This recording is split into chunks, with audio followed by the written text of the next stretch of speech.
right, so we are live without our countdown clock. It comes up coming down. I'm watching it. Yeah, it's coming up.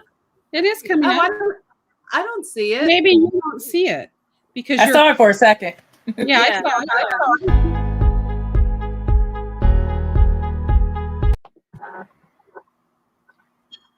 Yeah, we are live. Good evening. Well, I don't know what's going on with the countdown clock, but we too fly. We don't need a countdown clock. Anyway. All right, ladies. 3, 2, 1, go. Boom, there we go. Welcome to David Talk, where our focus is on mind, body, soul, and business. You are now tuning in to Let's Talk About It with your girl Izzy Meditates and your girl Kendra Moore. We also have two special guests in the house, Colette White and Karen Brown. She is here to hang out with us today. So glad to see you, ladies. So glad to be here. Yeah. It was a last minute decision to have everybody come together. And I just think it was for an awesome purpose. And so before we get into everything, I just want to know how everybody's doing this week. How's it going? Let's start with our guests. Yes. How are you? It's going good. Busy week. I can't believe it's Thursday already. So we have a hectic week. Lots of company, kind of just down, taking some downtime now. But happy to. Nice. How about you, Karen? Same with me. I am busy, ripping, running, building, baking, doing things to build the foundation and play with my babies. Yeah, I'm glad. I'm happy for your baking. I got to enjoy a half a pie the other day. I didn't even know you did that. So, yes. Karen, do you ship them? Because I really want one. I do. I actually shipped. I was tracking 4 boxes today. One made it to Ohio. They got it in the oven. It was good. One made it to Michigan. But I don't know what the people did with my box because it was all. Yeah, it was a mess. So 3 out of 4 made it. So I have to reship another one. So am I able to still get one then and have you ship it to me? Oh yeah, I actually made it up to 90. I sold probably half of those already and got more orders. Okay, so I'll do that. So I'll message you later because I really want one. Yep. Good. Everybody, you can hit Karen up for some pies. So that's cool. My week's going pretty good. I mean, busy. I have some realtors coming this weekend to start looking at the house and tell me what I need to do to move. So I was freaking out about it and like trying to like, oh shoot, I don't have things together. But then I kind of settled with that's okay. I let them come and tell me what to do. And then at least I can work from a list. You know what I mean? So me just kind of imagine in my head. So once I settled that, and I'm like, okay, I got this. So I've never sold a house before, so it's first time. Yeah. And Izzy, what's up with you? Busy, work, homeschooling, going into a new, trying to apply for a new job. So I had to do some things for this specific organization. I was super excited about it, but nervous. So you know how something's thrown into your regular schedule. So it kind of, and my son's going to the prom Saturday. Right. I'm excited about that. That's crazy. To your regular schedule. So sorry, that was me. Yeah, no, so it's a little crazy this week, but I feel like everything's moving the way it's supposed to be. And I'm really excited to have you guys on here and to kind of chat. Tonight's topic is going to be on trauma. And so before we begin tonight, I'd like to read this off. It is what is called a trigger warning. And I do this because I love everyone. And I know that sometimes if you suffer from PTSD, anxiety, or depression, that certain topics could possibly cause a trigger. And so I want you to know this content tonight. Issue contains information and discussion on and around traumatic experience, racial discrimination, domestic violence, police violence, death and dying, mental illness, and mental health crisis. There could be topics on sexual abuse of child, incarceration. And so some may find this to be triggering. And so I just want to lay that out there. It doesn't mean that we are going to talk about those topics, but just in case they come up. Right. I also want to let you know If you need support at any time, please call the National Suicide Prevention Hotline, and we'll post it inside of our video here. It's 1-800-273-TALK. So that's 1-800-273-TALK. Or the National Postpartum Depression Hotline is 1-800-P as in Paul, P as in Paul, D as in dog, moms. And so if you need to reach out to anyone, feel comfortable enough to reach out and call those numbers. If you need more information from us, please ask. We would love to help. But I'd like to address that because I want everybody to feel comfortable. You know, maybe at this time you're not able to watch it, or maybe you can watch it later. And I also wanted to go over quickly, there is several types of trauma. Trauma can be what is called collective trauma. That's one. And I'm doing this because not everybody knows the definition of collective trauma or regular trauma. Collective trauma is a shared emotional reaction to a terrible event. We also have what is called historical trauma. It is a multi-generational trauma experienced by a specific culture, race, or ethnic group. And then we also have personal trauma. These are events of human design that threaten or inflict harm. So we will talk about those. And I just want everybody to have an understanding of what type of trauma is out there. And I'm sure there's probably more, but those are the basic three. Yeah, that's good. Yeah. And I also want to say too that, you know, of course, we're going to be talking about things, and that doesn't mean that we are necessarily giving you personal advice, you know, speaking from personal experience and things that we've learned, seen, and heard. So, you know, so please keep that in mind and call the hotline, or, you know, a source, like a professional source to help you through. So I want to make sure that everybody understands that as well. So let's get into it. One of the reasons, so this is how this topic came to be, and I think it's important to kind of just start here because we definitely have more in common, I think, than we do, than not. So what happened was, you know, I love listening to podcasts. I'm like a podcast junkie.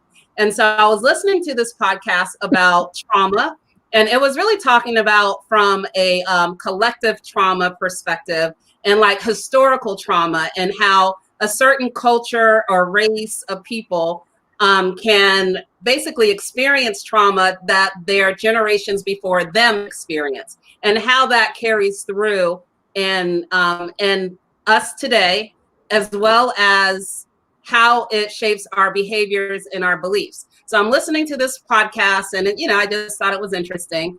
Then I go to the laundromat, and it's just me and an older lady in there, and I struck up a conversation with her. Well, come to find out, she was the day before, she was at work, she was getting yelled at by her boss. That very same night, outside of her home, there was like a shooting. And so she goes out there, the person that, I guess whoever was laying there, whoever was being shot at, actually didn't get hit, but was on the ground. So she had to deal with that whole situation. And she was just talking about how she was like tired and stuff like that. And so I kind of was like, well, you know, you're carrying a lot, you know, of weight and a lot of stuff that's happening in you that's dragging. So it was a really great conversation. Then after that, there was something else that popped up on my feed about trauma. So, you know, it really got me to realize. And then the, you know, the verdict that came down, what was it, yesterday now, right? A couple of days ago, from the George Floyd murder that happened. And so it really got me thinking about just about the different ways that we all experience trauma, right? And so in that situation, she had her personal trauma. We have the collective trauma of, you know, however you felt about what happened with George Floyd. We have the COVID crisis, and that created a trauma in a lot of people. So that's why I wanted to, and I brought this to Izzy and said, I really think that this is like the right time to really talk about trauma and let people know that you're not alone, you're not crazy, everyone's going through something. And then hopefully through this discussion provide, you know, just some light, you know, just to let people know that. So that is, you know, how this came to be. And I thank you guys for joining. So who wants to kick off with any personal experiences about trauma. Who's going first? I don't mind. I'll go first. Okay. And I do appreciate being here, and I appreciate this is only an hour show because this is something we could talk about for a year. But yes. I think nobody is exempt. None of us are exempt from trauma. Izzy read some of the definitions, and sadly, back when I was a child and growing up, trauma wasn't understood. Trauma wasn't taught. Signs and symptoms weren't taught. Anxiety wasn't taught. It was just, here goes some ginger ale and crackers. You'll be fine tomorrow. So not understanding, but now understanding after having gone through so much, and with the works I've done and do, and continual trauma that I endure myself, whether it been the childhood that I was raised in, a traumatic first marriage, and losing a child now a couple years ago, which I'm still traumatized from, and daily is like reminding myself to breathe.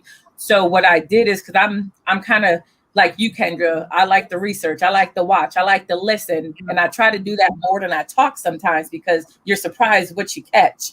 And trauma, as I'm thinking, because I'm a creator, I like to create presentations and different things. I like to be prepared when certain things come up. So I was thinking about this topic a little in depth while me and Izzy was having some comic text messaging going on earlier, but which is what we need. We need that when we're dealing with stuff.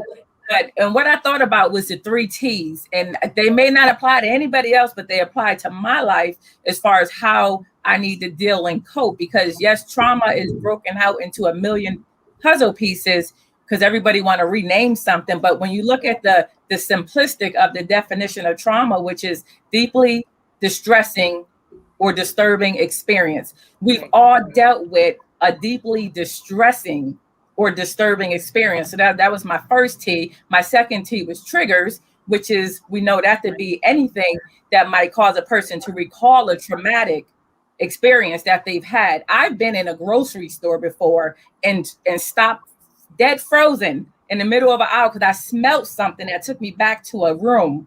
Wow. 20, 30 years ago. That's traumatizing. So how do we work with our own mind as far as when this happens, because they're going to happen, what do I do? And it's like if you're choking, you can kind of stop yourself from choking, like a piece of ice that you know is going to melt. If you remind yourself, wait a minute, calm down, remind yourself, breathe, remind yourself, go get a cup of warm water. So it's these steps you have to train your mind. And then, so I have trauma and triggers, simple definitions, but the biggest meaning. So my third T I thought about was timing.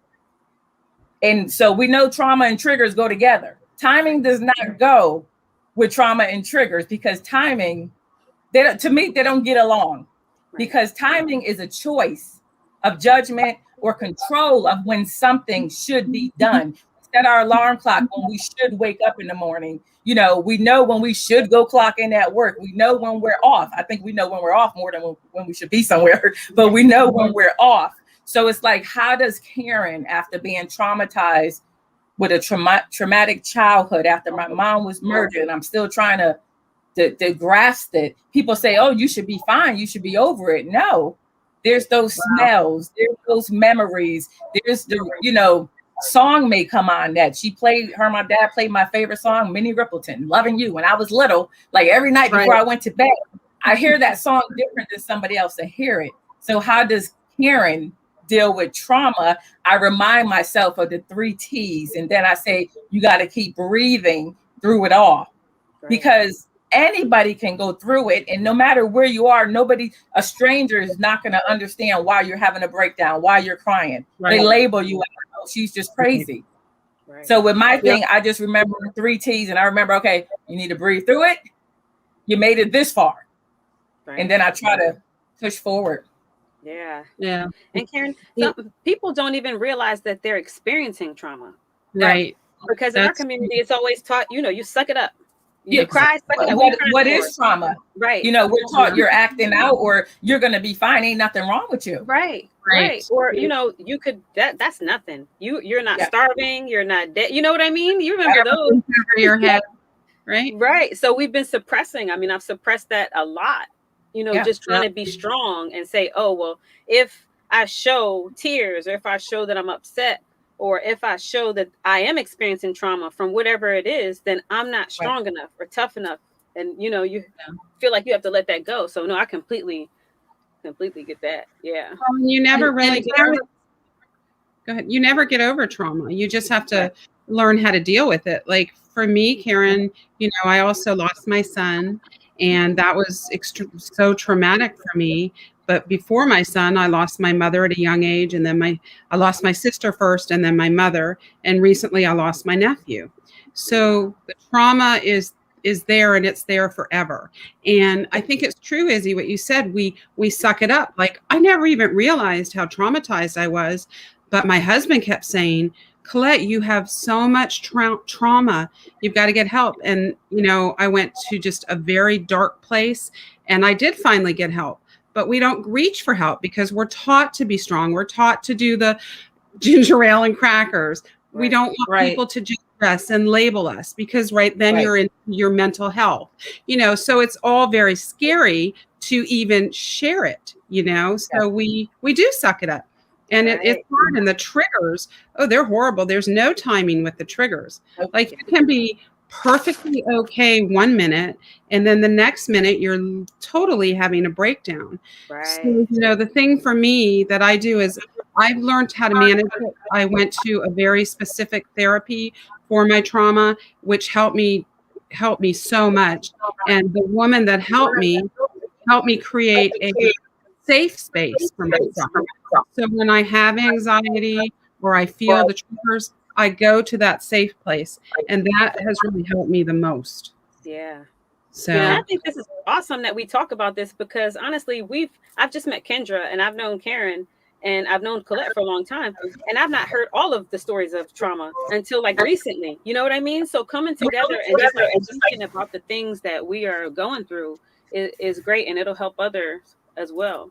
Yeah. Well, right, because no one wants to be judged. That's the thing. We're all labeled, like, oh my gosh, is someone going to label me now that I'm a mother with mental health issues? I think that's scary when you think about it.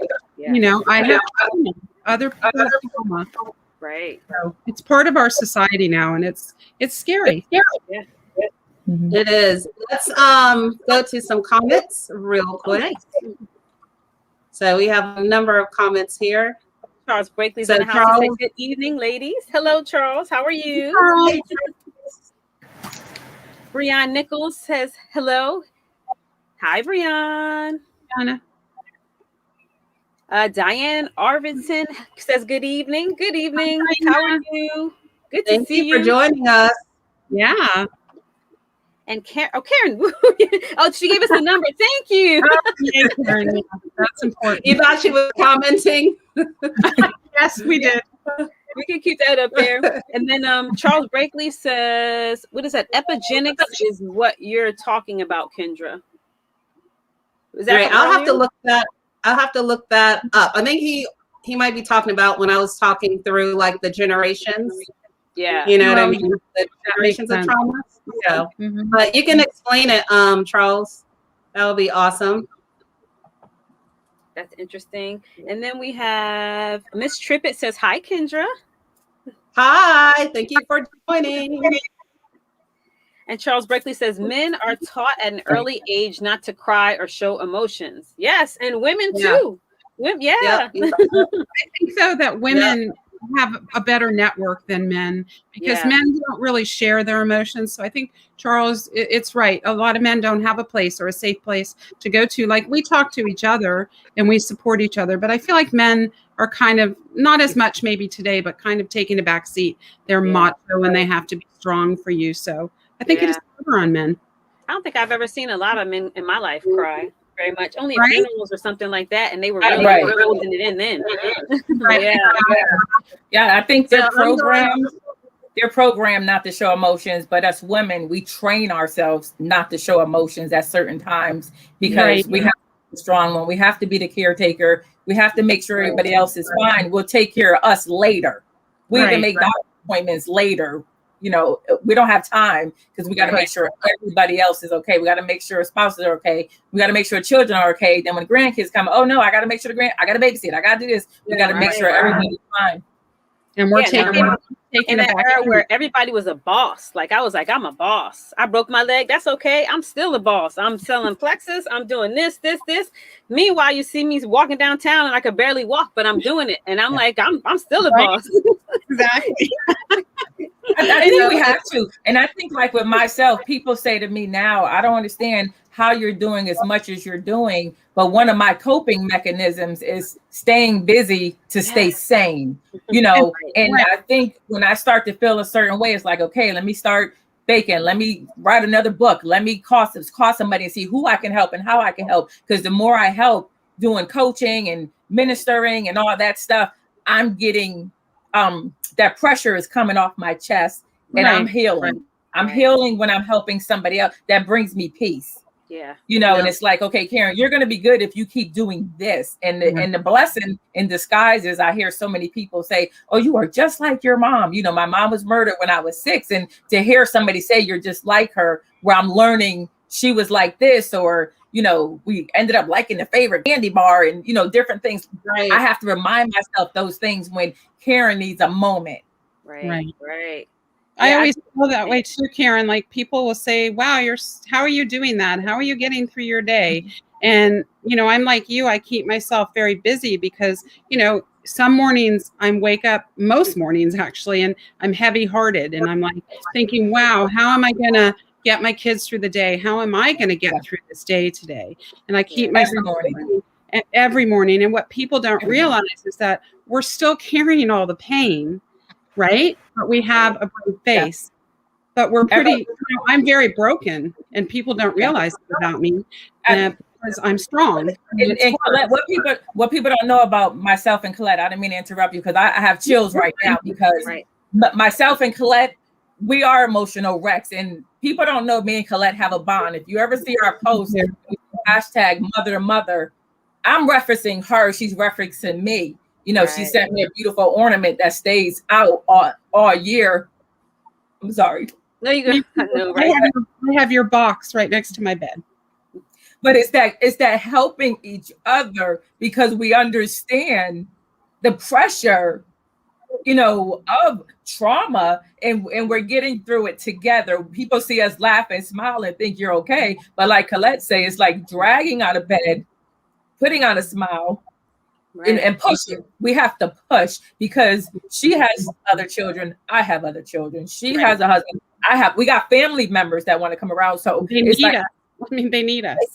And it's funny too that I think they need us more than we probably need them sometimes. But me and Colette will always have this bond, where even though we're hundreds of miles away, and I wish I was sitting looking at the water she posts every day, but you're with me in my heart. You're always in my heart. Right. But we're always there because we honestly understand. And it's like with Izzy. Did we meet up yesterday? Yeah, I think the day before. Okay, we met up yesterday. And what was supposed to be a 5-minute meetup was like an hour and 15-minute meetup. I didn't even realize my husband texted and was like, where you at? But those are the type of relationships that we need. Those are the type of relationships people should seek. I would stress that anybody dealing with anything, stop being around negative. Stop being around people that aren't positive. Stop being around people that say how you should act 12 out of the 24 hours of the day. Find encouragement. Find a feel-good talk show and listen.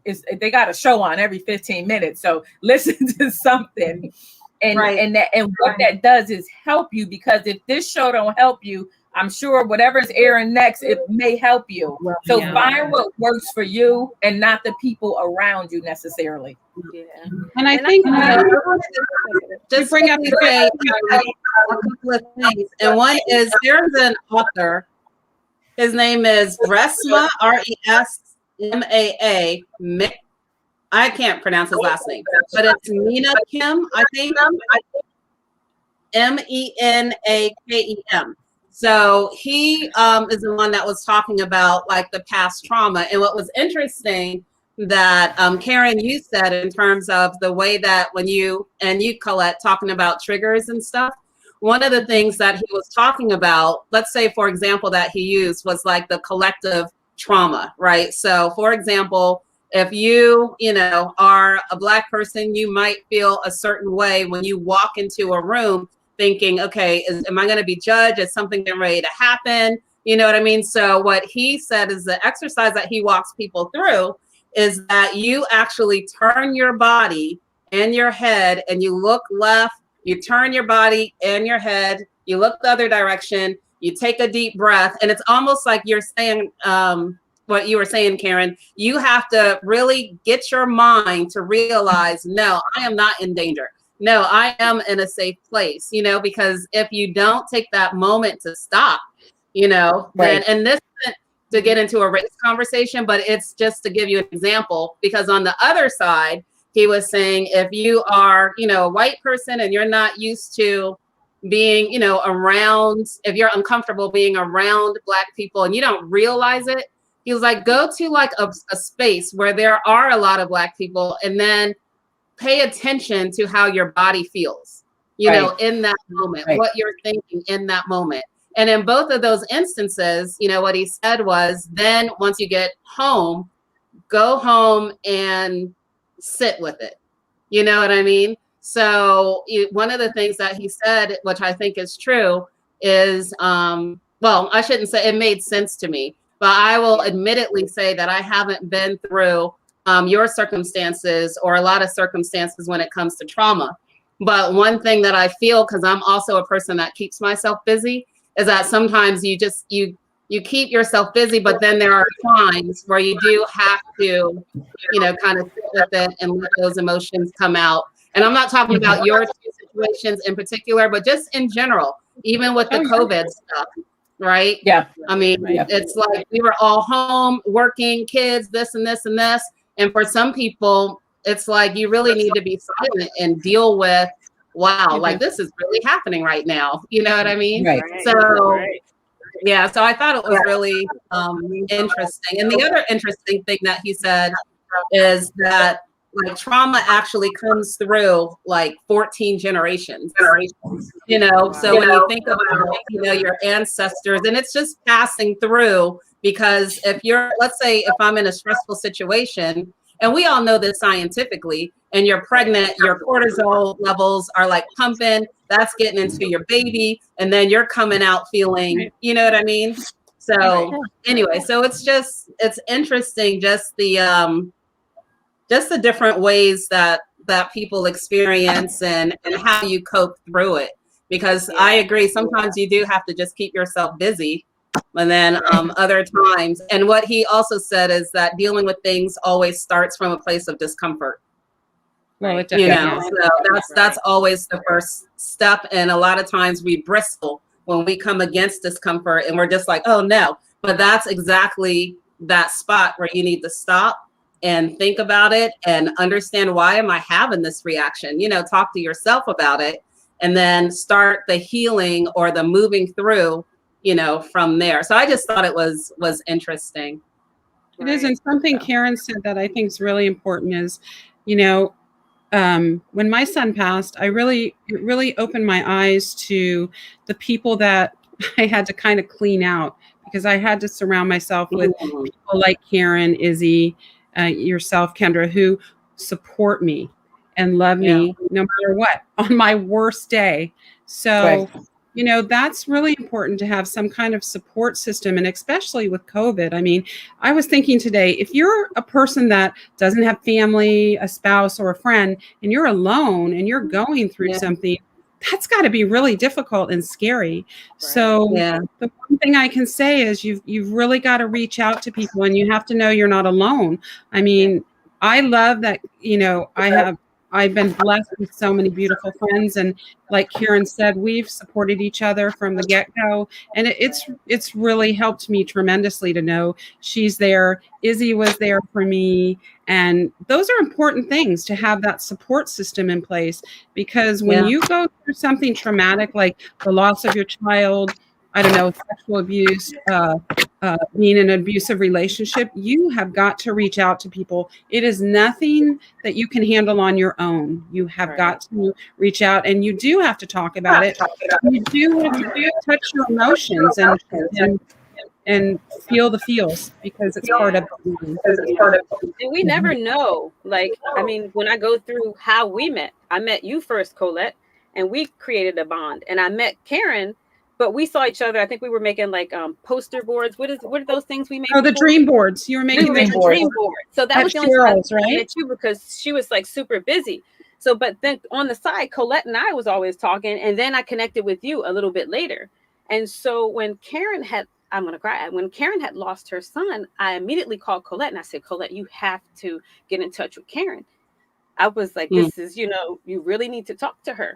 Yeah. And so she reached out, and then not too far after that, you experienced the loss of your son. And so way back when we connected, we would have not known that we would be woven together, and being able to support each other on that, on everything that was going on. So I look back and I'm just like, our paths were meant to cross for a reason. And sometimes we don't see that, because we're so busy, but we spent some time. It might've been a little bit of time. I might message Karen and say something silly, or I message you, but we still stay connected, and we still love each other through all of that. So it's important that we reach out to each other, because you never know what people are going through. Like, you would have never known that I had suffered from PTSD when I got robbed. We just found that out today.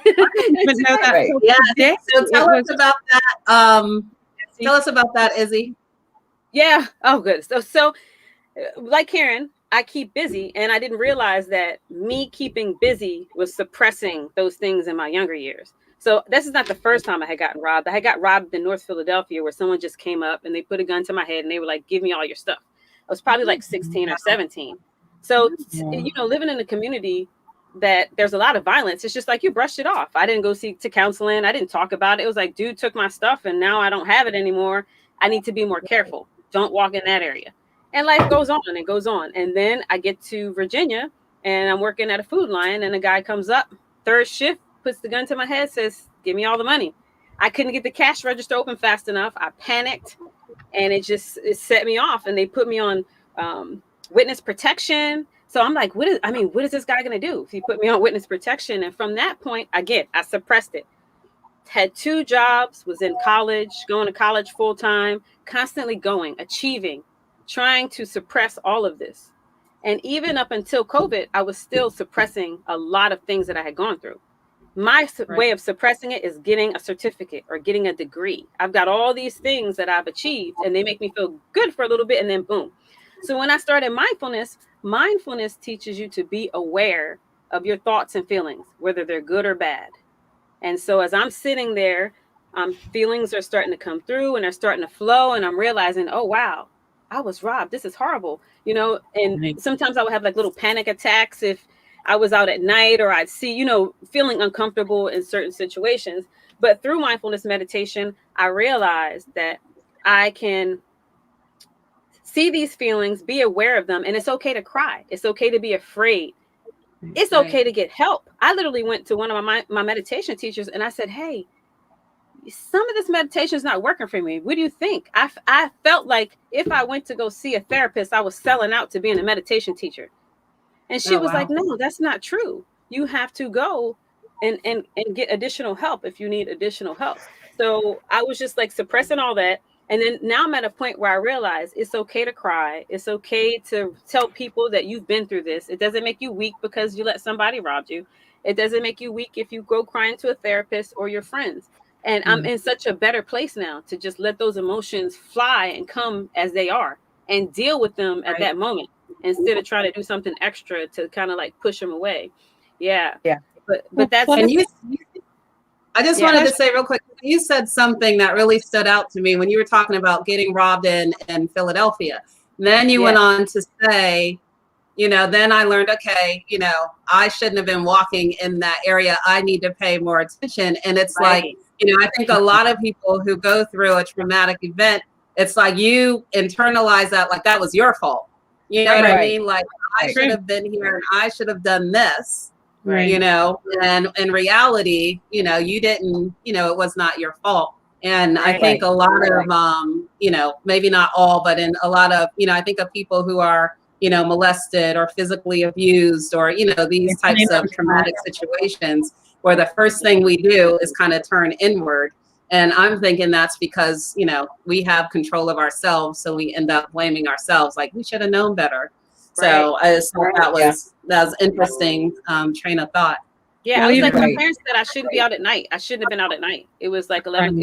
I remember it was a senior night, and my girlfriend and I got together, and we're like, let's go hang out in North Philadelphia. North Philadelphia is, and I'm like, well, I'm gonna go. We're gonna hang out, and it happened, and I just was like, oh, I shouldn't have been there. So guess what? I never went to North Philadelphia at night again. If I was there, it had to be lights on.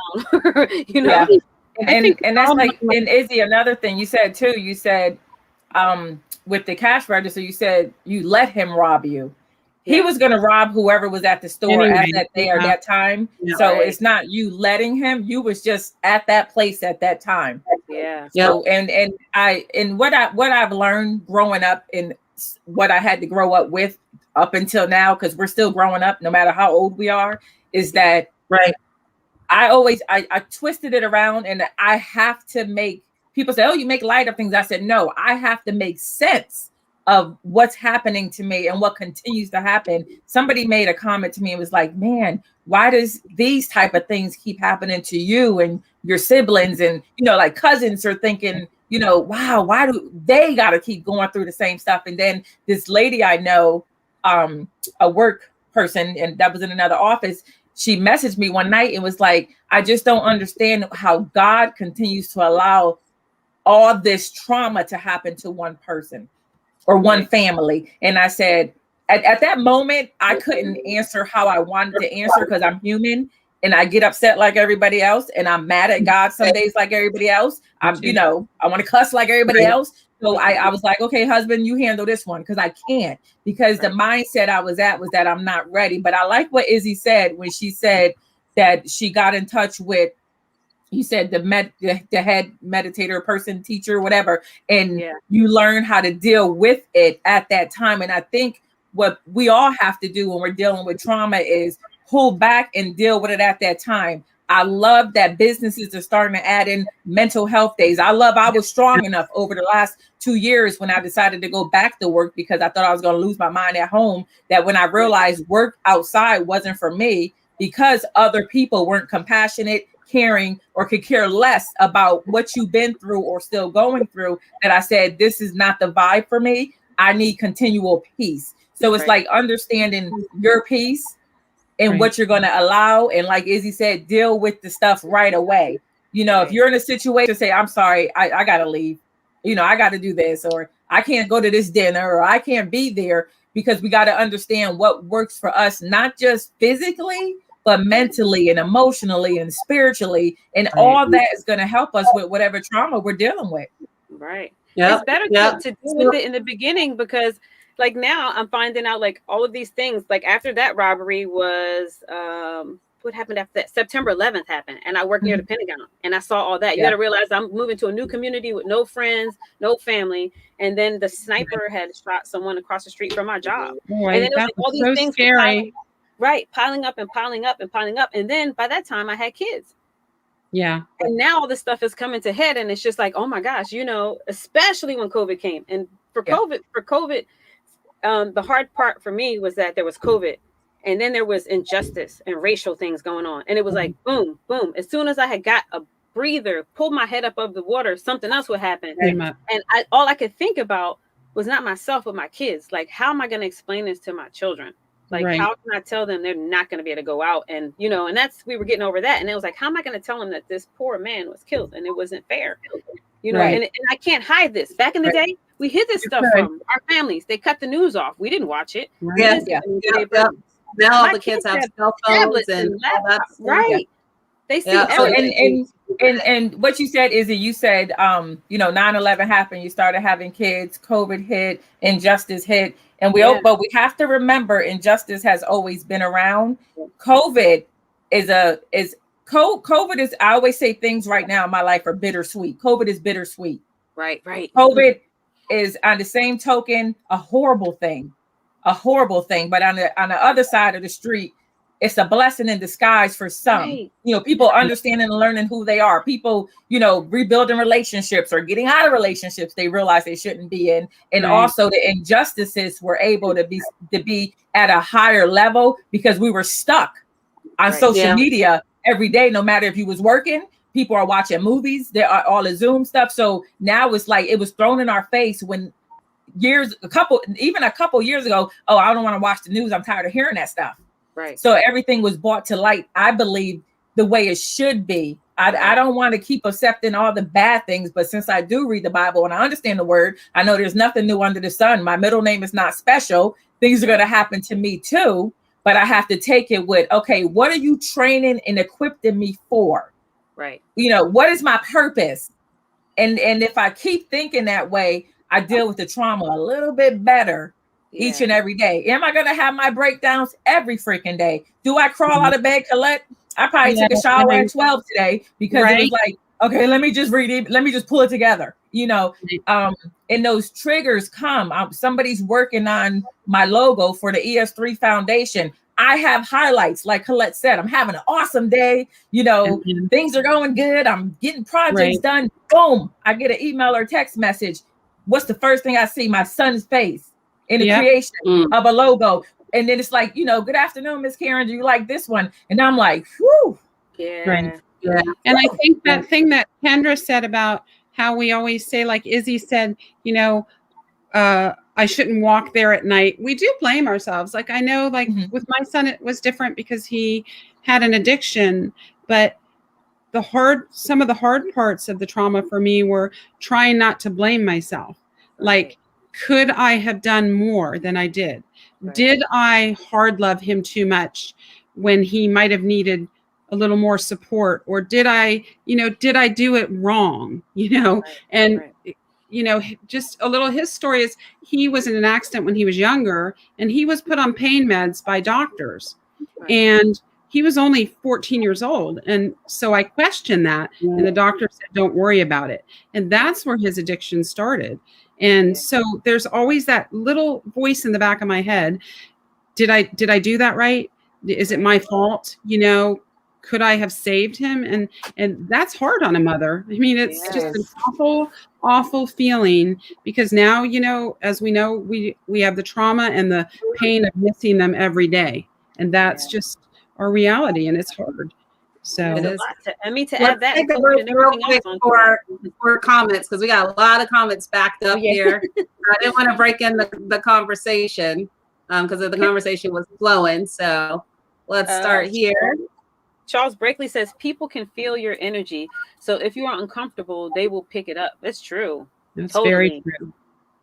Totally. A lot of people keep themselves busy to mask or not deal with their true feelings. Yeah, I have to really check myself on that. Am I really doing this because it's something that I'm called to do? Or am I doing it because there's Kathy? Hi, Kathy. Hi, Kathy. Says, trauma, sadly, is a part of life, and it starts really early for many. My trauma began at the age of 6 at my mother's death. Then, while finally coping with it, with the next hit, early teen years, and then young adult, my brother's death, and so on. To anyone that says get over it, we never do. Exactly. We cope, learn to deal with it.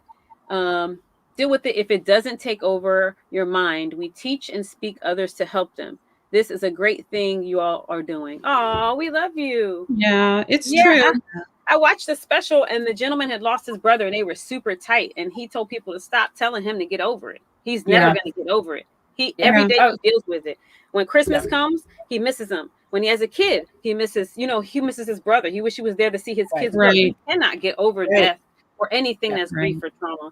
Yeah. I think Kathy right there, that's my twin sister. My brother was only a year younger than us, so we were like triplets. Oh wow! But then we say that they were the twins, and I was the oddball because she dressed like him every other day, and whatever. But what she said is so true. After our mother was murdered, my brother committed suicide, and then we were molested. Just the effects of it all. Yeah. So, And a lot of people have said, "Oh, get over it. You know, you guys are fine. Your life is perfect." So they judge by your outer appearance. Now, should we walk around looking like the world is beating us up? No, God created us. This is our vessel, and He said He'll carry our burden. So sometimes we got to allow Him to do so, and not look. We don't have to look like our pain. Now, if us four, you, myself, and you three, we get together in a room or whatever, I'm gonna look like my pain because it's you guys.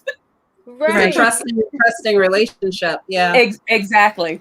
Right. But you bring it up when necessary. You don't have to bring it up. You don't have to, like you said, like you wear it all the time. I may talk to it when I feel comfortable with someone, or if you feel like your pain is going to help someone else that's dealing with that pain, then you bring it up and you guys talk about it. But to just blab it off to everybody every time you see them, no, it's really not necessary. Yeah. But I think one of the best ways to manage your pain, and what I'm finding, and I think you are too, Karen, through your books, and you too probably, is that I just want to help other people through their pain, because I want people to know they're not alone. So that's a lot of the reason I share myself and my story, because I think people do feel isolated and they do feel alone. And I think that that's a really hard place to be. So I feel like I can honor my son through helping other people, because he was a good person and he was kind and loving. And I want him to be proud of that, because I know that he wouldn't want me crying every day and breaking down. And so that's my goal, is to reach people, and not only people who lost their child through addiction, anybody who lost a child or needs help, because we all need support. And some people don't have that, and support, like we've said a lot through this whole talk, it is a blessing. Right. It is. Right. It is. And speaking of support, go ahead, Izzy. Chuck says, "I'm here for you ladies as well. Family feel good talk." Oh, thanks, Chuck. Thank you. Tyrone Ricks is in the house. What's up, Tyrone? The 10 of Life has tuned in. Hi, Tyrone. Charles Brakely says, by quick. Tyrone says, "Good evening to all." Good evening, Tyrone. And then Charles Brakely says, "Victims blame themselves for trauma happening to them when in fact it's the perpetrator's fault." Yes, indeed. That's true. Yep. Yes, indeed. I forever said, well, I shouldn't have wore that leather coat. I shouldn't have wore that fancy chain, or I shouldn't wear those fancy sneakers when I have the right to do that. You know what I mean? Right. Kathy Dixon says, "Keep pushing." Thank you. Thank you. And she says, "That's right." It must have been to another comment. Probably to yours, to keep pushing. It wasn't your fault. And it wasn't your fault. I think with the keep pushing, people don't understand that people who have dealt with trauma are pushing. My thing is, if you see me outside, you just need to toot the horn. It's like, she pushing. You know, if you see me with my head held up high, she pushing. You see me wipe away one tear, she pushing. They don't realize that if you see me driving a car, which is traumatic for me, she's pushing. Right. You know, so I would never probably get in a Jeep vehicle, and especially a gray truck, but she's pushing. Right. And I think, another thing that really helped me, and maybe you too, Karen, and Izzy, is for about 18 months, I really was a mess. Like, you would really not have recognized me probably. I slept most of the day.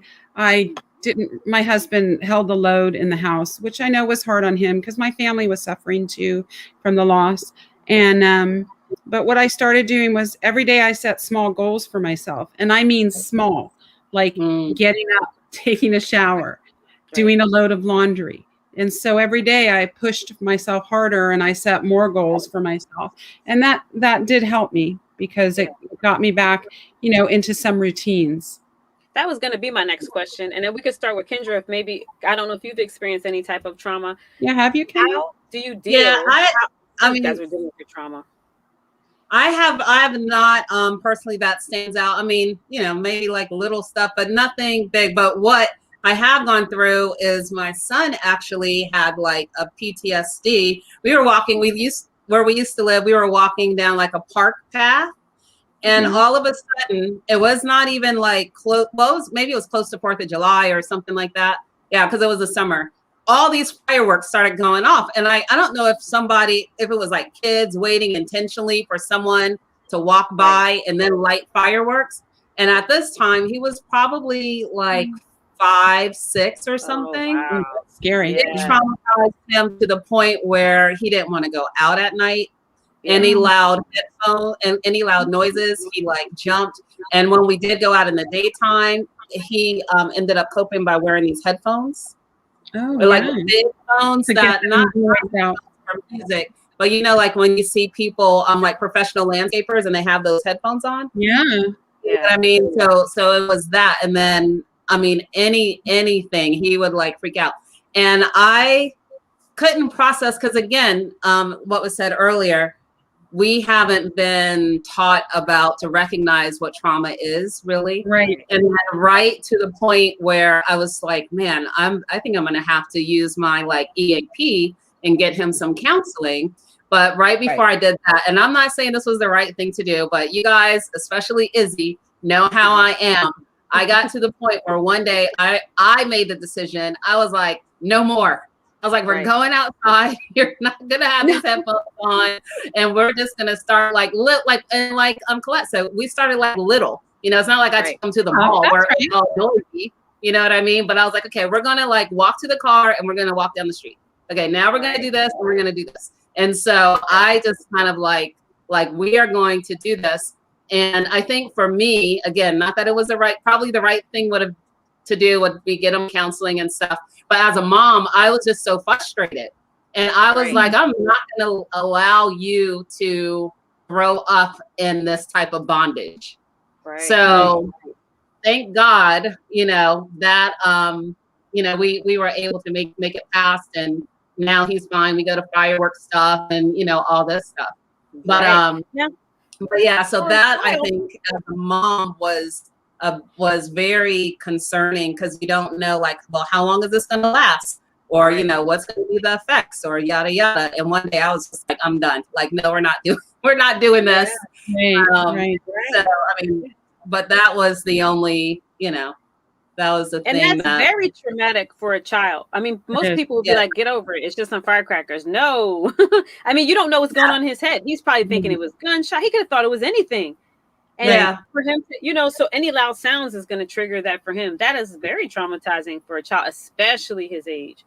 And I think a mistake that parents can make is that when their kid has something going on, we say, oh, well, that's little. But the thing is that's not little to them, right? Everything looks different for every person. So we have to learn kind of to, like Karen said, listen. She likes to listen to people. And I like to listen too, because you just learn a lot from listening. And, you know, you can go from there. Once you have all the facts, then you can kind of help them through whatever they're going through. But I think that's just the generation we're in. We didn't know about trauma. I didn't even know I was traumatized until I got help. And I mean, I'm not saying, I know it's not ever going to go away, and I don't know that I'll ever have full happiness again. But I can deal with it now, and I can manage it. And I know what some of the triggers are. Like when my phone would ring at night, it would put me into a total panic attack, because, you know, Miles would have times when he'd call me and he'd be in trouble. So the phone frightened. So now to this day, I don't turn my ringer on, because I know that's a trigger. So there are some things you can do to manage it, you know, and I really feel like talking about it is really the best part. And I'm proud of us all for sharing, because I think it's important to share so people, again, know that they're not alone, and it's okay to talk about it. I mean, I feel bonded with Karen and Izzy and Kendra and a few women that I'm close to, because we do talk about the things that bother us, and we cry together, and it's okay. Yeah. Right. I'm sorry, Colette, you are 100% right. And my ringer's not on either. And I'm at this stage in my life, I would never answer my door when I hear 3 loud knocks between midnight and 5 in the morning. I won't. I just can't. But I was listening to Kendra when she was talking And I want to say I'm so proud of Kendra for doing what she needed to do as a mother, opposed to listening to what doctors say. But the only thing Kendra has to stop saying in her sentences when she talks about saying, okay, we got to go, is that I probably shouldn't have did that. No, you did exactly what you were supposed to do, because what everyone has to understand, and I say this to parents when I find out that they allow doctors to put their children on so many different meds because they say they're hyper and they're this and they're that. I used to be a school teacher back in the day, and I'm like, okay, all kids are hyper. We want them to be hyper. We don't want nobody sitting so we're half asleep in a room. Hyper means you need to get a better curriculum to teach them something and keep them busy. So I commend you for saying, you know what, let's do this, because what you showed your child was, yes, he was scared for a moment, but that's not going to hurt him. And it was just somebody acting silly. And then he got this, because had you not done that, and had I not get in a car, and had Colette not get up, and had Izzy stop going grocery shopping, we would all be in the same state we were at that very time. And we would grow. People watch Hoarders and those shows and they laugh at these people. I understand when somebody says this started when I lost my child, this started when I lost my mother, because it takes one incident for you to freeze. And if you don't get out of that frozen state, if not only for a New York minute, 20 years could go by, but to you it feel like one day. People come and try to hug me and say, oh, I can't believe it's been this long or that long. And in my mind, it was yesterday. So I don't know what you're talking about. So I think when we see what we're doing and we commend each other and we say, oh, that makes so much sense, and we do what's best for us as an individual and for our children and families, we're doing all we're supposed to do. Well, and you want to teach your children, I want my children to know it's okay to reach for help. I needed help. At that point, I wasn't really there for them. And they had a lot of damage from addiction and their own trauma. And I wanted them to know that I could make myself better and I can get through this and they can get through it and come to us, because it is scary, and it did affect my entire family. And we were all traumatized, not just by loss, but by what addiction brings. It brings a lot of pain, and we're still left with a lot of pain. So, I think it still affects, and it's going to affect us forever. And I still see it, and it breaks my heart. But what I am proud of is that I know my children know that when a hard time comes, as a family, we're going to get through it. So, and I think that's important that we teach them that.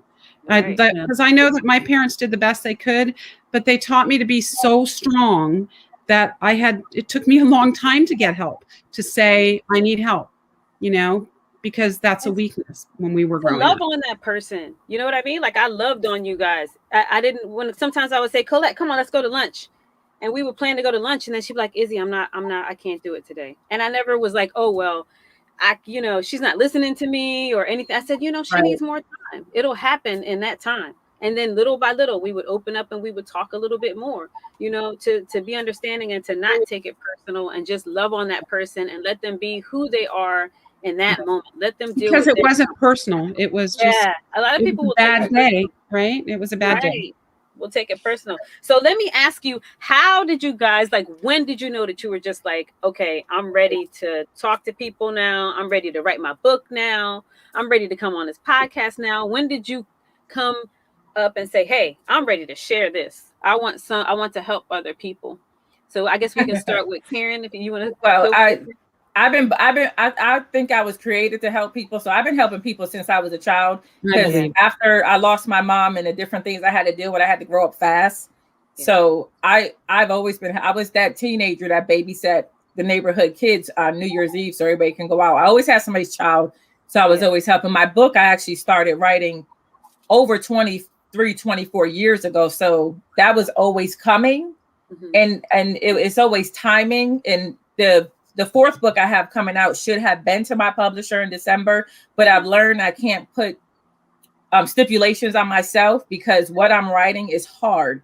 What I'm sharing is hard. The last chapter I got to get to is hard. And I messaged her and was like, hey, when I finish what I'm working on, I may just have to send you all these notes, because I can't relive certain things because I'm not ready. And I don't think there's ever a day we wake up and say, oh, I want to help somebody, I'm going to do this, I'm going to do that. There's sometimes I'm laying in bed, I am a hot mess, or I'm on the couch, a hot mess. I am crying, but at the same time I'm crying and trying to make myself eat something, and this could have been like yesterday, I'm answering messages, I'm comforting somebody else through a text, I'm emailing somebody resources to a program.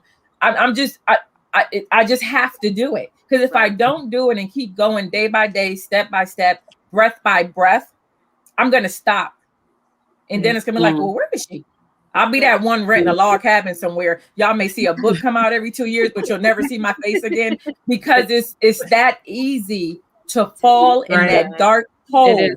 It's so easy to fall into that hole opposed to getting out of it. And I try to remind myself I can't go there. And I think after I lost my brother to suicide, he passed like 5 or 6 months after my youngest son was born. He passed away. And I'm thinking, man, I done went through so much in my short life. Maybe I should just drive into this tree and be happy where he is. You know, your mind takes you places. And if you allow it to take you by being around the negative people, like we said, to get away from, if you allow, you know, just the nonsense of life take over, you will be lost. So I talk about nobody who looks disheveled or lost. I talk about nobody, even though I don't know their story, it's a reason they're acting a certain way. It's a reason they live in a certain way. I can't judge anybody when I'm dealing with my own mess. So my thing is every day, if I can help, and I always say, I don't write books to be a millionaire. I would like to be on one bestseller list. We believe you will. Several people read my first book and was like, I have had several people say this should be a movie. So now, Lathan, if you're listening, I need you to play young me. Yes. But I'm not even worried about the money. I'm not worried about the money part of it. I said, if one person reads it and it helps one person, I find so much comfort when I get messages and say, man, that chapter really helped me. I really understand. It's like with Jamila, when she read the book, I was excited when I saw her turn pages and I could see she actually read it. She highlighted some things. And when she got a call about a mom she knew that was murdered, she said, wait a minute, you were 6 years old when this happened. Maybe you could help her or whatever. So what that shows me, that it's working. Did it hurt to write? Is it hurtful to share your story? Heck yes. Because I've had some family members like, okay, wait a minute, she's talking about what? Or who does she think she is? And, you know, but I had most love for it. And I know it hurts some people, but I have to stop hurting myself. And if I have to deal with what's coming next, I got to find comfort in what I had to go through. Exactly. Yeah. And know it wasn't in vain. And how about you, Colette? How did you, or when did you decide? Well, I feel like Karen, I've always helped people. Same kind of thing. Even when I've been at my worst, I've always tried to inspire and help people through hard times. I think my moment was before I got help for my trauma. The thing that was happening to me, Karen, was what you were talking about. The negative thoughts were coming in my head, and I was actually suicidal. And it scared me. I was like laying in bed and I was crying because I was so scared that I was having these thoughts, and because that had never happened to me before. Because I'm usually was a very happy person, and it really frightened me. And then a friend of mine contacted me and said, I have this woman that can do rapid resolution therapy with you, and I want to know if you'd consider that. And I did, because I was at a desperate stage. My family needed me. My kids missed me, and I wanted to be present. I mean, I have 2 other beautiful children. We're close, and I wanted to be present for them. And I really wanted them to, you know, make it through all the pain we've been through. And it was just like, I did the therapy, and that really helped me a lot. And I started to change my circle of people that were so negative around me. And I just made a decision that I was going to rebuild my health business, rebuild my health, and start there. Every time I have hard grief days, I work out. I mean, I work out anyways, but I work out more because that helps me through my grief. And it was just that scary moment. I have never been in such a dark place in my whole life. So it just it frightened me. And I think it was a sign. It was a sign saying, you've got to get your life back together. You are literally wasting away. I mean, literally thinking about suicide and, how I failed my oldest son, which I know I didn't fail him. Deep down, I loved him. But I just made that decision, and I just went from there. Yeah. And then I enrolled myself in counseling, and I did counseling for like a year. And then I did this rapid resolution therapy. And now I'm actually letting myself feel the feels. When I need to cry, I'm crying, and which is still daily. And I'm doing that. I'm allowing myself those moments, and I'm allowing myself to talk about the pain, because, I'm always the strong person, and I'm letting people know that I'm weak too. And that's okay. That's my moment. Huge step. That is a huge step. And having you both here and to talk about that, you're just blessing many people, male, female, it doesn't matter, to hear that, you have to, because you have to feel that feeling. You have to feel it. Yeah. If you don't feel it, then you just, and I was a masker. This is the first time that I'm able to come on and say, hey, yeah, I dealt with this now, exactly. Because I would mask everything. I had to look a certain way. And I felt like an influencer. And as an influencer, I had to be strong for everybody else. And so if I'm falling apart, you know what I mean? But that's not true. Right. I learned that that's not true. It's okay, because when I feel this way and I cry or I talk about the things that I've gone through, I'm actually helping other people. And you're helping your children, because you're making them know that it's okay, Right. But that moment of those thoughts for me, Karen, like you said, they were just coming in. I mean, I couldn't stop them. And that really scared me. That was an eye opener. Yeah, that's what someone told me. They were like, if your kids don't see you cry and they think you can that's how they're going to think they can handle everything. They're going to tuck it in. They're going to think that if they fall, I remember having someone just fall and be like, I'm okay. No, you're not. It hurts. It's bleeding. I see the blood. I know you're in pain. Stop stuffing it. Let it cry. Let me hold you. You know what I mean? It's okay. And my kids have actually said to me that they're really proud of how far I've come. Yeah. Because, that when you can't get out of bed, it's bad. Yeah. So, it's a work in progress. It's a hard journey. I wouldn't choose it. I don't want it. Like Karen said, there's days I'm just so angry at God. And when people say to me, oh, your son's in a better place, it's hurtful, because I feel like my son's better place is home. He was only 29. And so it's very hurtful. And, it's a lot of pain. Yeah. There's a book, I can't think of the name of it, and I read about that, and they were saying how people don't know what to say, so they say these crazy things. Right. And it's better to just not say anything at all. It's okay to not say anything. It's okay to just hug just you. Hold your hand, hold the person's hand. And say, what do you need? What can I help you? I was going to say, right. Rather than to say something crazy like that, because if it happens to them, you're like, okay. It's just like Karen and I have our hashtag mother to mother. And when I see that, I know she's with me. And that gives me comfort in my heart, because I know she can relate to me, unfortunately. And we're there for each other. And that's all she has to say is mother to mother. And that's it. I talk about that in my next book, the do's and don'ts, like what not to say and everything. Right. And I remember there was this one young lady, bless her heart, I love her. And after my son passed, she messaged me. I seen her at her job one day. I ran in to get coffee or whatever. Then she messaged me and she was like, oh no, I seen her. And she's like, I'm going to go out to the site. I'm going to put sunflowers. And I had to stop the sentence and say, please don't. Right. It's traumatizing enough for me to drive down that road I got to the point where I wanted to call county and say, hey, when there's accidents, like, why does it take y'all so long to replace guardrails? Why does it take you so long to replace this? Because nobody's thinking about the next thing. Right. And I said, I appreciate your kindness, but please don't do that. I don't want markers. He was my earth child, so he didn't want to be buried somewhere. He didn't want somebody sitting somewhere crying over a stone or whatever like that. I said, I appreciate it, but please don't do that. And like you said, Izzy, with the hugging you know, I had this thing where I said, okay, if you come, you got 2 seconds, like hug me and let me go. I don't want to hear you whisper and stuff in my ear. Like Colette, I don't want to hear he's in a better place. I don't want to hear scripture because I know scripture. I don't want to hear what you don't want to hear. And the worst thing somebody has said was, and several people said it. Oh, I just don't understand. I just don't understand what you're going through or how you. And I know I was probably rude to some people, and I would snap and say, I pray you never have to understand what I'm going through. I know. Right. I pray you never. Me and my husband was talking about Luther Vandross. His birthday was like yesterday, the day before. And I said, oh, he turned 70 years old because the song was playing.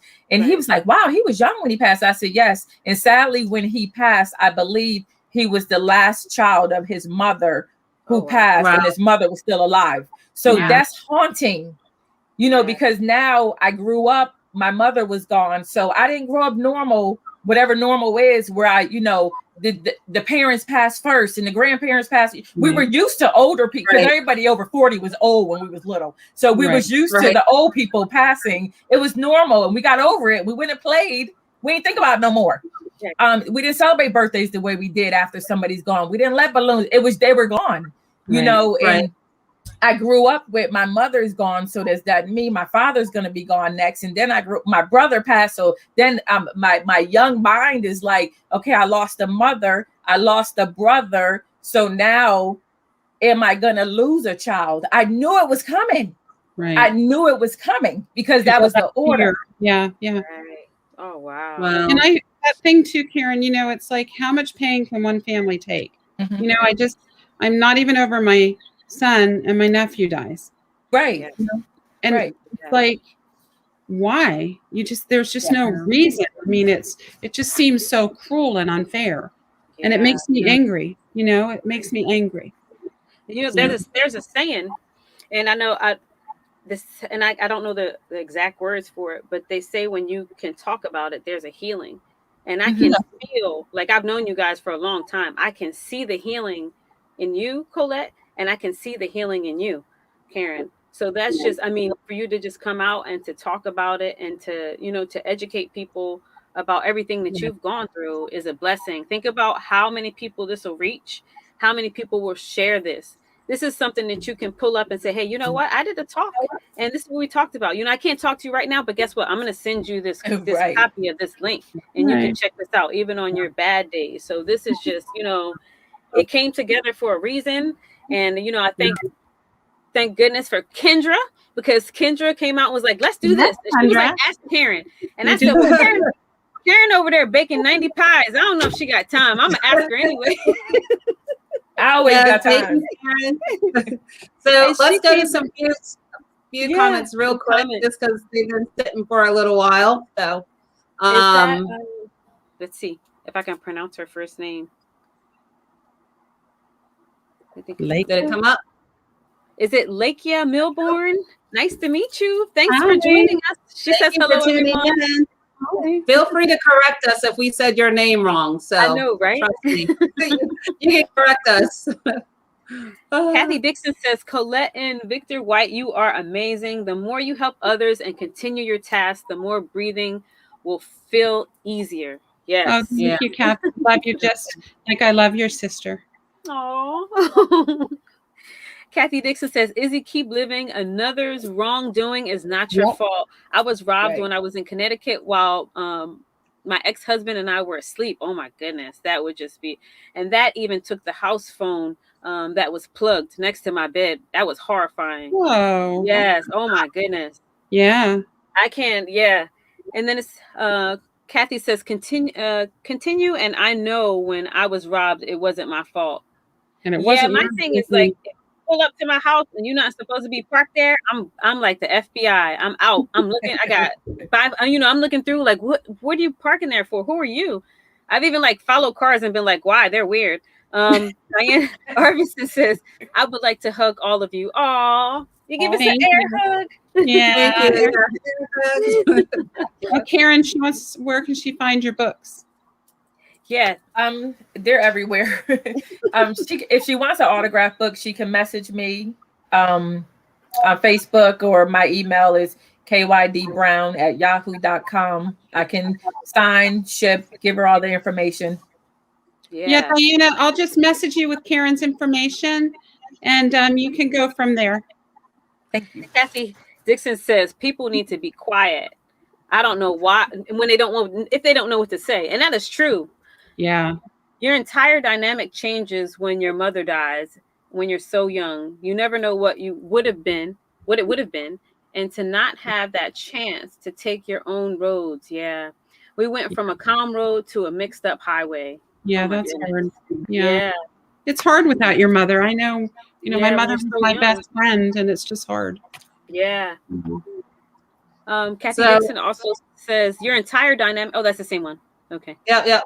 It's the same one.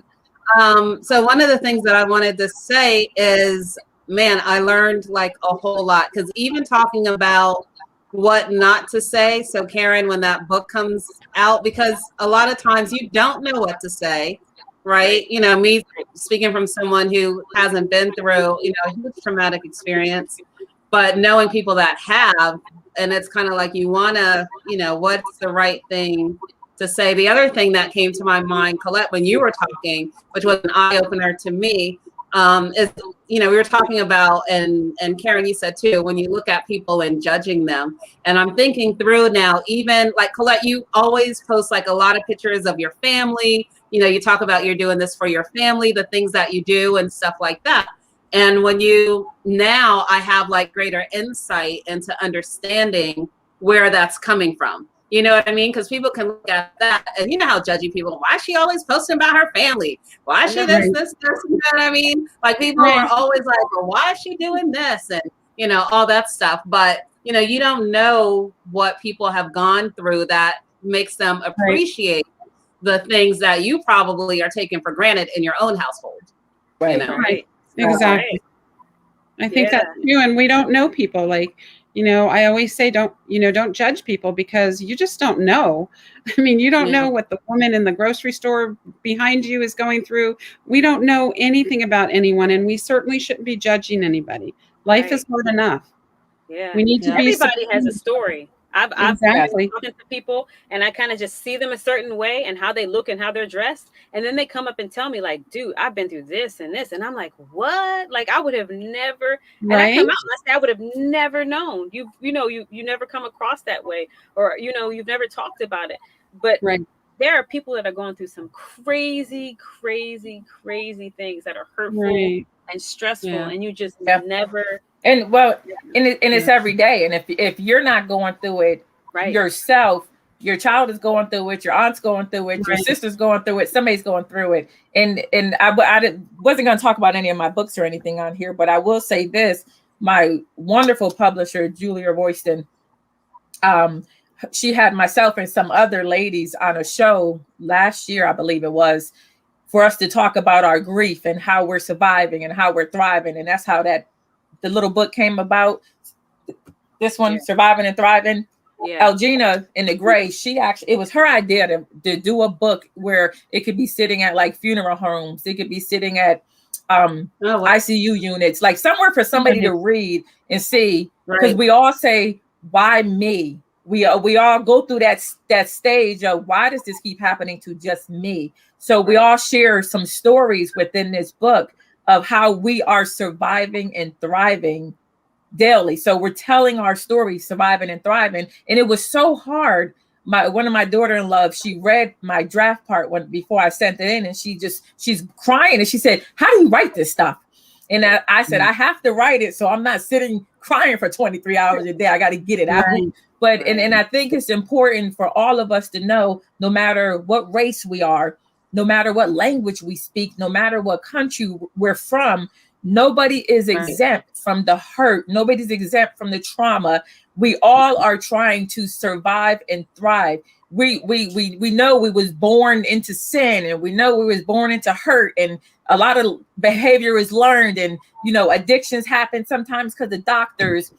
My son was in a car accident, minding his own business, trying to get home. We know things are going to happen, but how do we survive Tuesday, Wednesday, and Thursday after Monday was horrific? So when we share these stories, and like myself and these other beautiful ladies, we're not trying to get rich off of this book, because I think we all ordered a bunch of our books and already gave half of them away for free because that's what it's about. Right. That is what it's about. And like you said, you never know what somebody's going through. An old schoolmate of mine ordered some pies, and I'm shipping them to her, and I sent a box out, and I don't even realize, and you're friends on Facebook with 1 million people, so you don't get to see everybody's business every day. And so I didn't realize she lost a son the same year I lost a son. I wasn't paying attention to some posts. So it makes us slow down a little bit. And I'm like, man. And she messaging me like, oh, this pie's good. And I'm sitting over here crying. Yeah. Like, I got you another package in the mail, so I got books going to her. But I think we got to slow down a little bit and pay attention to what's important. We got to be like them old folks that used to sit on a porch. And I used to do a training on nice nosy. We got to be nice nosy sometimes, because being nice nosy can help the next person. Yeah. Right. Before we head, there was something I wanted to talk about. Oh, first I wanted to say, and I'd like for us to each, give some information to the community or last words. And my biggest thing with trauma and grief and everything that's going on is I want people to think about children.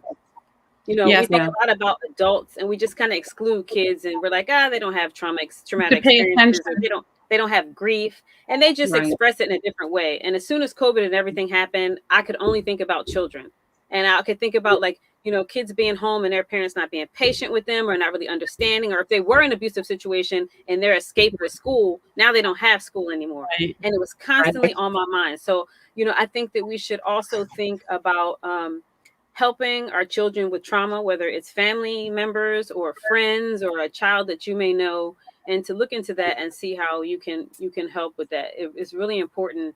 I feel like children are going through more trauma because they're taking on the energy of their family members who are stressed.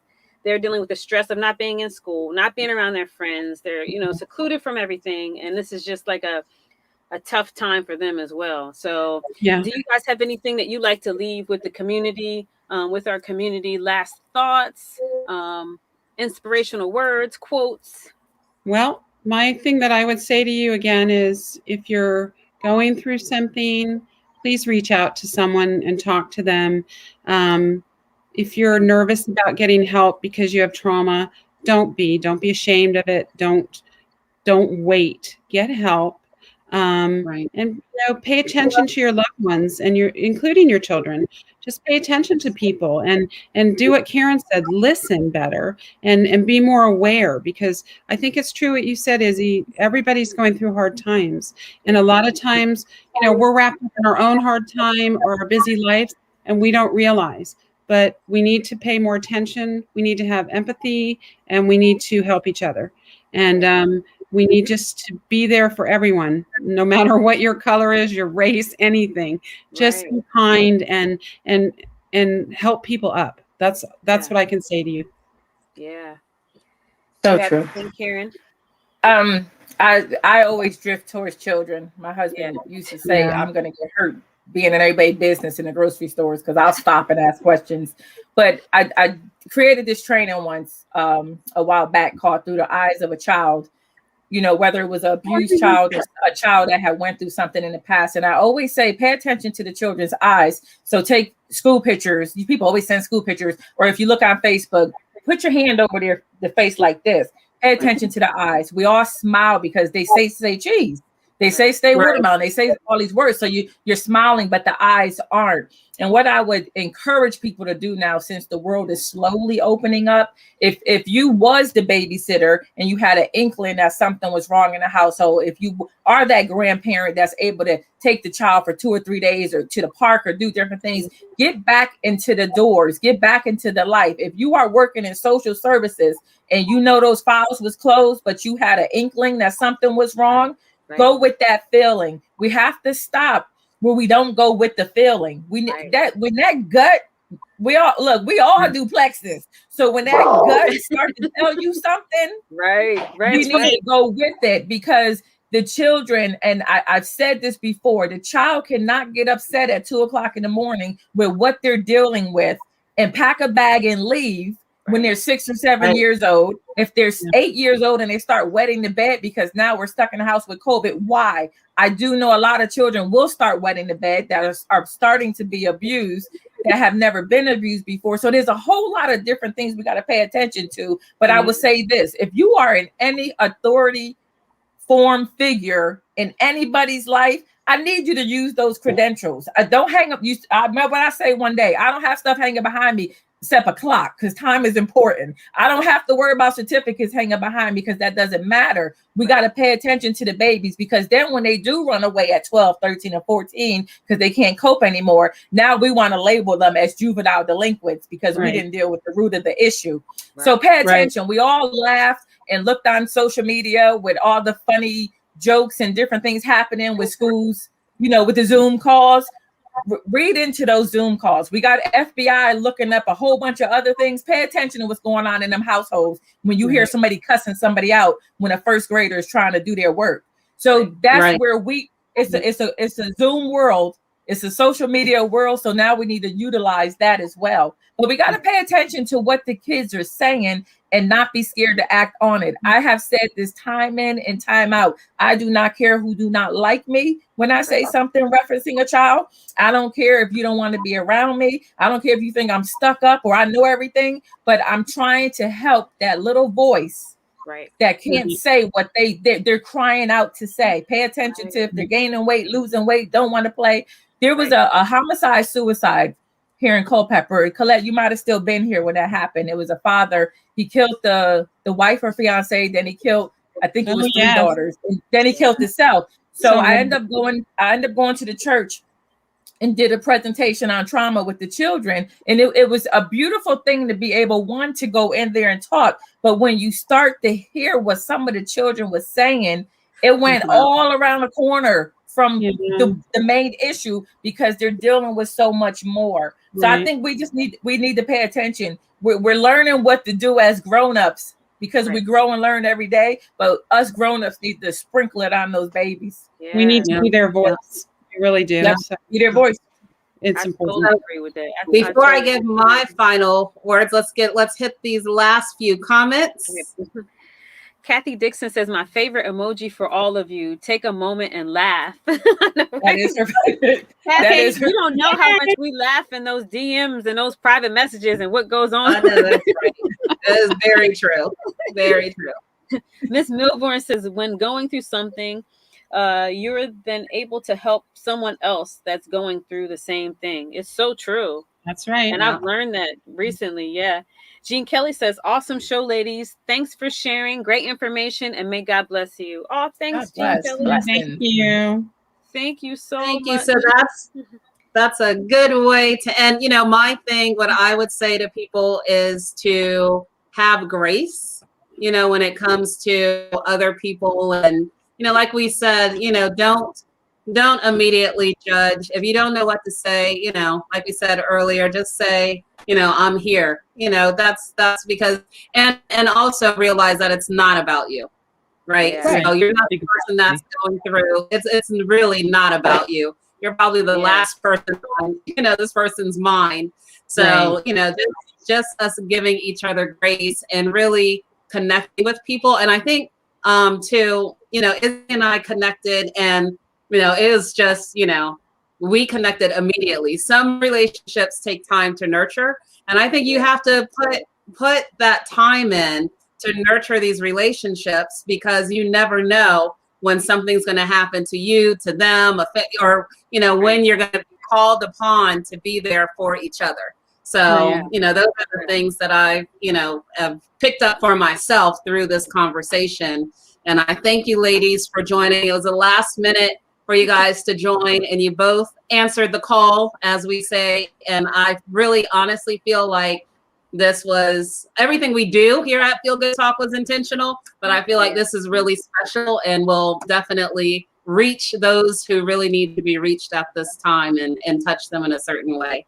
So now before we do our hearts, I had this on my mind. Okay, I took my heart back. Take your heart back.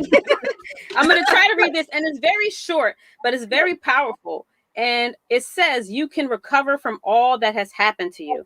and it's by Serban Fisher. It was a quote: "You can recover from all that has happened to you." It doesn't mean that you're not going to feel that pain. You're not going to, be sad one day, but you can recover from that. And I don't want anybody to think or walk away and be like, oh, well, they had so much going on. And, but we can recover.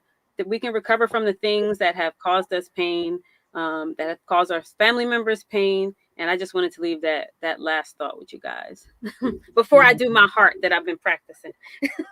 Mine's not that good. I try. So we're going to close now. Thank you guys for being with us. We love you guys. We'll see you next week. My heart. My heart's all crooked. I got a little thing. I got to do that. All right. There it is. All right. So we all got it. All right. Love you guys. We'll see you next week. Thanks for tuning in. Bye. Bye.